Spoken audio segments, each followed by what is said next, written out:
इस बात को हमें मानना पड़ेगा कि हमारे मारवाड़ी में एक कहावत है कि क्यों तो लो जुट्ठो और क्यों लुहार जुट्ठो, या इस बात को हम ऐसे कह सकते हैं कि क्यों तो लो बूठो और क्यों लुहार जुट्ठो। यानी ऐसा ही कुछ देखने को मिला है। तो कहने का मतलब है कि कुछ हम सुधरें और कुछ जो है वो एजेंसी है वो भी इस पर थोड़ा विचार करे। हमारा यानी सहानुभूतिपूर्ण विचार करने की हमें उनसे रिक्वेस्ट करते हैं। लेकिन आरपीएससी के चेयरमैन ने दो टूक में कह दिया है, चेताया है अच्छी तरह से कि अगर आप यही बाजारू किताबें गाइड वगैरह पढ़ते रहे तो फिर 40% में दिक्कत हो सकती है। और साफ साफ कहा है। ये देखो आप इसमें ये देखिए आप, भर्ती परीक्षाओं में क्वालिफाई होने के लिए मूल किताबों को पढ़ना होगा। मूल किताबें कौन सी हैं?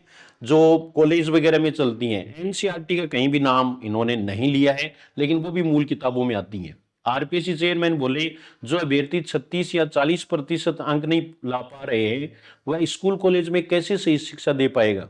तो ये भी उनका मानना भाई कुछ हद तक ठीक है, उनकी माननी पड़ेगी हमें। आरपीएससी की स्कूल लेक्चर सहित विभिन्न भर्ती परीक्षाओं में न्यूनतम उत्तीर्णांक अर्जित नहीं करने वाले अभ्यर्थियों के कारण सीटें खाली रह रही हैं। प्रदेश भर में इसे लेकर अभ्यर्थियों द्वारा आयोग को निशाने पर लिया जा रहा है। हमने भी कुछ इस तरह की बातें की थी।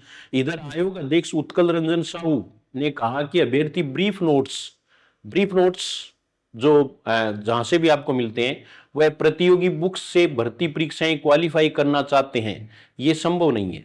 यानी अब शॉर्ट पढ़ाई से काम नहीं चलेगा, शॉर्टकट से नहीं होगा।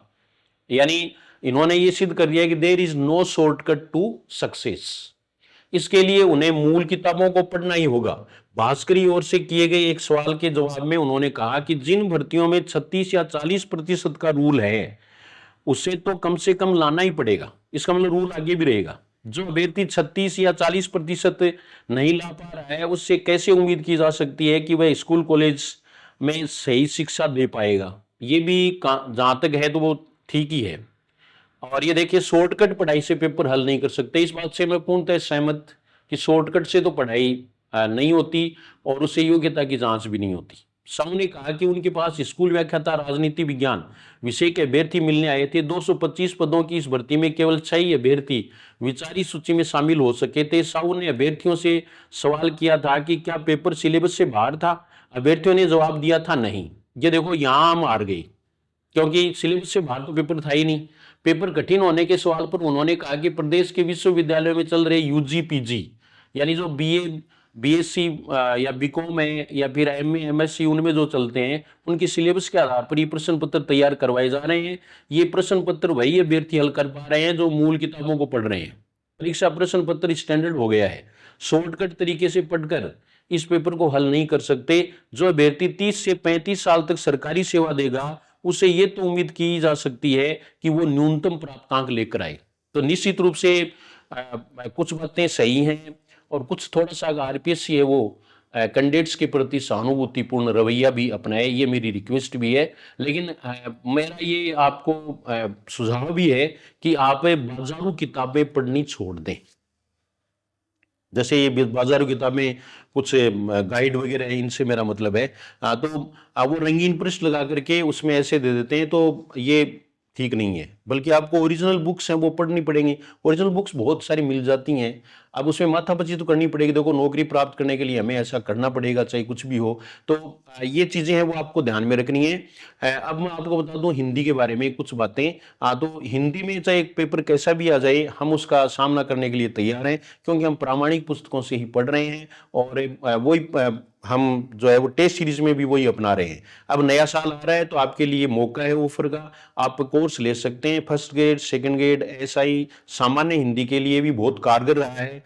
सेंटर वाली एग्जाम के लिए भी कारगर रहा है। तो आप जो है वो सामान्य हिंदी के लिए जीएस हिंदी क्लासेज है उसको सब्सक्राइब कर लें और टेलीग्राम चैनल है वो ज्वाइन कर लें, जिस पर आपको इस तरह की बातें मिल जाएंगी। और एक और बात मैं आपको बताना चाहता हूं कि टेस्ट सीरीज है वो प्रामाणिक पुस्तकों से बनाई जाएंगी। अभी टेस्ट सीरीज जनवरी में शुरू की जाएगी, आपको सूचना दे दी जाएगी। तो टेस्ट सीरीज से जो है वो पूरा रिवीजन है, सॉल्यूशन उसकी जान है। वीडियो सॉल्यूशन आप देखिए। पहले वाले जो टेस्ट सीरीज हैं जिन्होंने ली है वो भी कमेंट जरूर करें कि उनको कैसा लगा और या प्रश्न आए या नहीं आए। तो क्योंकि इस बार जो है वो सब्जेक्ट है उनको भी टारगेट बनाया जा सकता है, तो हम पहले से ही इन्होंने हमें आगाह कर दिया, चेताया। इसके लिए मैं चेयरमैन साहब को धन्यवाद देना चाहूँगा कि उन्होंने पहले से ही बता दिया कि भाई मूल किताबों से ही पेपर आएगा, इसलिए आप वो पढ़ें, आप जो है कंफ्यूज नहीं हो, डाइवर्ट नहीं हो, विचलित नहीं हो। ये सब बातें हैं वो हमें बता दी गई हैं, तो आप सब हैं वो इस बात को समझ गए होंगे कि आपको क्या पढ़ना है। और जीएस हिंदी क्लासेस पर ऑथेंटिक बात ही की जाती है, प्रामाणिक पुस्तकों की बात की जाती है। किसी गाइड में से प्रश्न उठा करके नहीं दिए जाएंगे, बल्कि प्रश्न है वो खुद मैं बनाता हूँ और उसके बाद में उसका सॉल्यूशन भी खुद ही करवाता हूँ। और वो सॉल्यूशन बहुत इंपॉर्टेंट होंगे, उसमें दाएं बाएं कोई भी चीज़ मेरी जो अप्रोच में है उसको मैं छोड़ता भी नहीं हूँ। और पूरा जो है हिसाब किताब बिठाते हैं, तो अब तक है वो अपना ठीक रहा है तो आगे भी ठीक रहेगा। तो इसके लिए आप किसी दूसरे को भी रिकमेंड कर सकते हैं। अगर मेरे पुराने स्टूडेंट्स हैं वो सुन रहे हैं तो निश्चित रूप से रिकमेंड करें, आपको उलाना नहीं मिलेगा। हिंदी में आप बिल्कुल ओके आएंगे। अभी ऑफर जारी है और आप कोर्स है वो ले सकते हैं। और टेस्ट सीरीज है उसके लिए आप थोड़ा सा वेट करें, क्योंकि एक बार कोर्स हो जाए उसके बाद में टेस्ट सीरीज है वो इंपॉर्टेंट है। कुछ है वो तो स्टार्टिंग में टेस्ट सीरीज ले ली, कईयों ने पूरी कर ली, तो कोर्स के बिना टेस्ट सीरीज का मेरी समझ में कोई महत्व नहीं है। पहले पूरा कोर्स करो, उसके बाद में टेस्ट सीरीज है वो इंपॉर्टेंट है। और फिर हमें उसका अभ्यास कर लेंगे, पीवाई क्यूज हैं वो भी देख लेंगे, वो सब चीज़ें हैं वो इसमें शामिल कर दी जाती हैं। पीवाई क्यूज को अलग से आपको देखने की मेरी समझ में ज़रूरत नहीं पड़ेगी, ये सब हैं वो इसमें शामिल कर लिए जाएंगे। तो ये जो बातें हैं वो मैंने आपको बता दी, सही दिशा में पढ़े। नए साल में हमें सिलेक्शन लेना है, 2026 है वो हमारी नौकरी की साल है और निश्चित रूप से हम सफलता प्राप्त करके रहेंगे। ईश्वर से मैं यही प्रार्थना करता हूँ। Thank you very much.